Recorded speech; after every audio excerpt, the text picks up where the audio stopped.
Hi guys, welcome back to our channel. இன்னைக்கு நம்ம சாய் குட்டா சேனல்ல என்ன சமையல்னு பார்க்கலாம் வாங்க. இன்னைக்கு நாங்க மிளகா கிள்ளி சாம்பாரும் அப்புறம் கத்திரிக்காய் முருங்கைக்காய் தொக்கும் செய்ய போறோம். வாங்க பார்க்கலாம். ஹாய், இவங்க தான் எங்க மருமக, எங்க குட்டி கிருத்தி, எங்க த்ரூ குட்டார். ஹாய் சொல்லு த்ரூ. Hi hi. சரி, இன்னைக்கு சமையல் வீடியோக்குள்ள போலாமா? எண்ணெய் ஊற்றி கடுகு போட்டுட்டு இது கத்திரிக்காய் முருங்கைக்காய் தொட்டுட்டு போட்டுட்டுக்கோ.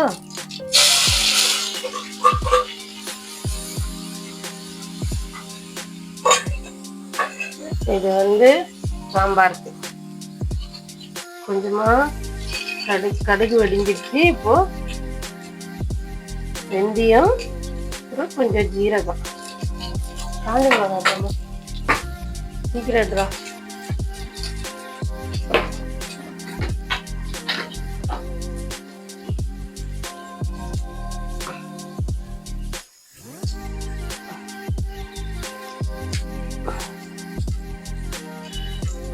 காஞ்ச மிளகாய் ரெண்டு இருக்கு.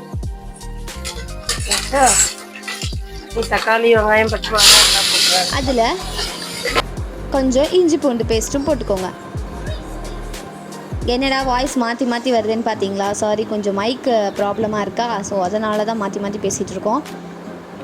அதுக்கப்புறமா தக்காளி கொஞ்சம் ரிவர்ஸ் போட்டுக்கிட்டு அந்த தொக்குவில் எடுத்து போட்டுக்கோங்க.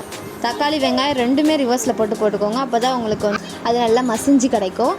அதுக்கப்புறமா ரெண்டுத்துக்குமே வீட்டு மிளகாய் தூள்னு அரைச்சி வச்சுருப்பீங்கள்ல, அது போட்டுட்டு கொஞ்சம் மஞ்சத்தூள், உப்பு, நம்ம கத்திரிக்காய் முருங்கைக்காவை போட்டு கொஞ்சமாக தண்ணி ஊற்றி அதை மூடி வச்சுருங்க.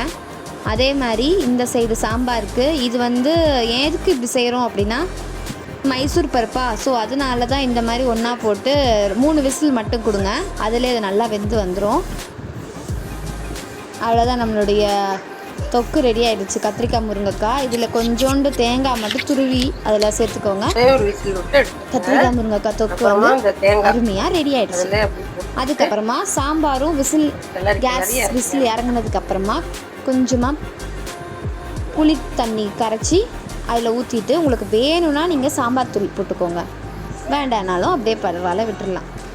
வாங்க சர்வ் பண்ண போகலாம்.